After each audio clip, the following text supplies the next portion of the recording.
नमस्ते भारत, आपण बघत आहात WH न्यूज. मी विजय खवसे. सध्या मी नागपूर हिवाळी अधिवेशनात आहो, नागपूर विधान भवनामध्ये, आणि अधिवेशन सुरू आहे. नेमकं अधिवेशनातून जे प्रश्न घेऊन आलेले आमदार पत्रकारांसमोर येऊन काय म्हणाले ते जरा ऐकूया.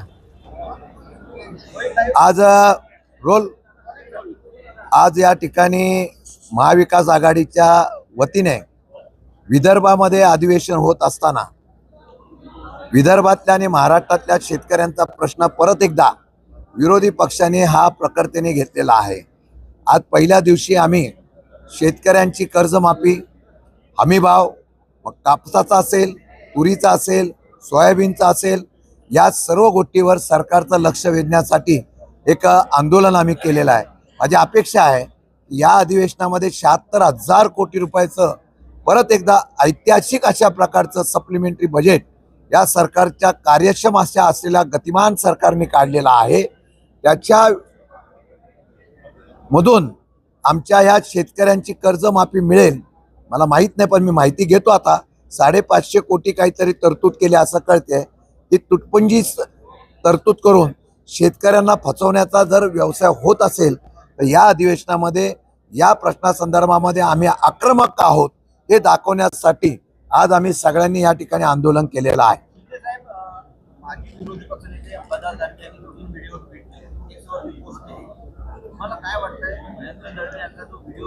त्यात नवीन काय, ज्या राज्याची लोकशाहीची दृढ अशा प्रकारची लोकशाही आहे, अशा प्रकारचा महाराष्ट्र राज्य ओळखला जात होता, ते राज्य इतर राज्यासारखं आहे असं चित्र काही वर्षापासून पाहायला मिळतं.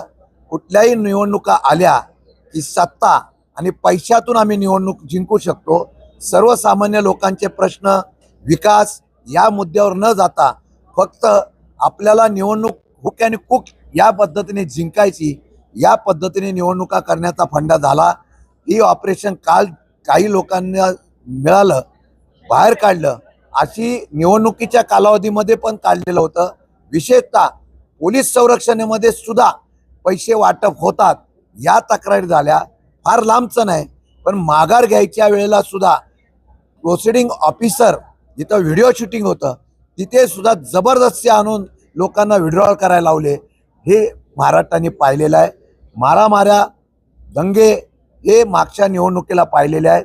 म्हणून हे पैसे वाटप हे महाराष्ट्रामध्ये सध्या नवीन नाही आहे. ज्यांच्याकडे पैसा आहे ते निवडणुका जिंकण्यासाठी पाहिजे त्या थराला जातात. हे चित्र विराधक आहे आणि आज ते ऑपरेशन झालेलं आहे. मला वाटतं या राज्याचे मुख्यमंत्री, गृहमंत्री असेल, इन्कम टॅक्स असेल, या सगळ्यांनी याची चौकशी करावी आणि यामध्ये जो कोणी असेल, सरकारच्या धाडस असेल तर त्यांनी करावं, नाहीतर परत वॉशिंग मशीनमध्ये परत त्याला साफ करण्याचा प्रयत्न होईल. आणि मला वाटतं की आता त्याच्यात लोकशाही जिवंत राहील का नाही हे लोकांनी विचार करावा.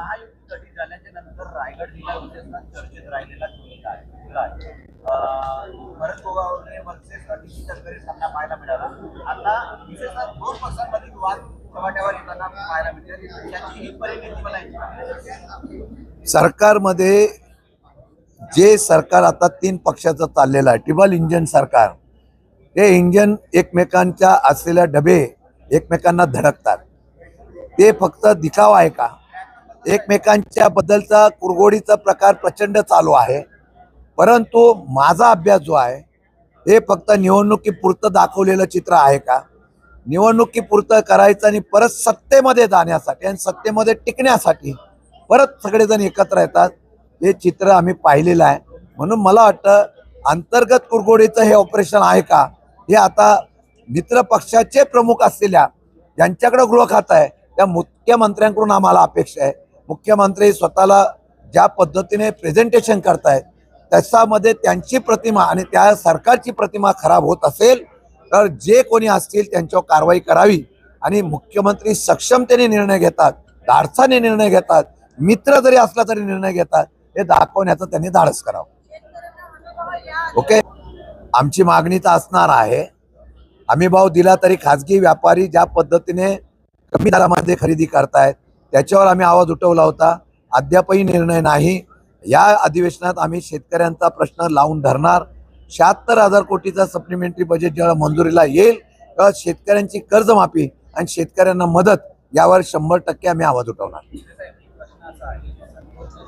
मी मगाशी सांगितलेलं आहे, या महाराष्ट्रामध्ये खून, दरोडे, बलात्कार हे सर्रास चालू आहे. भीती राहिलेली नाही. पोलीस हातबल आहे, कारण सरकारच्या लोकांचा इतका दबाव आहे. त्यामुळे मी काही केलं तरी माझ्या पाठीमागं कोणतरी बॉस आहे, म्हणून हे प्रकार घडतायत. संतोष देशमुखांची हत्या झाल्यानंतर 1 वर्षानंतर सुद्धा एक आरोपी मिळत नसेल तर सरकारने खरं म्हटलं तर राजीनामा द्यायला पाहिजे. या अशा आरोपीला पकडायला जर कोण अधिकारी फेल होत असेल तर त्याचा ताबडतोब कारवाई करायला पाहिजे. 1 वर्षामध्ये जर आरोपी मिळत नसेल तर गृह खातं काय करतंय, पोलीस डिपार्टमेंट काय करतंय, हा प्रश्न उपस्थित राहतो. त्याचं कमी जास्त झालं तर तो त्याला काय म्हणजे कमी जास्त केलेलं आहे हे शोधणं सरकारचं काम आहे. तशी मागणी वारंवार होते, अद्यापही त्याचा शोध लागला नाही, हे दुर्दैव आहे. मित्रांनो, आपण ऐकलत ना आमदार साहेब काय म्हणाले ते. तर नक्कीच ज्या सामान्य माणसांच्या समस्या आहे, शेतकऱ्यांच्या समस्या आहे, कर्जमाफीची समस्या आहे, युवकांच्या समस्या आहे, बेरोजगारींच्या समस्या, अशा अनेक समस्यावर जे आहे विधानसभेमध्ये प्रश्न मांडतात आणि ते प्रश्न घेऊन जे आहे ते पत्रकारांकडे या पोडियमकडे येतात. तर नक्कीच आम्ही आणखीनही तुम्हाला असेच व्हिडिओ तुम्हाला दाखवत राहू. तोपर्यंत WH न्यूजला लाईक करा, सबस्क्राईब करा. धन्यवाद, नमस्कार.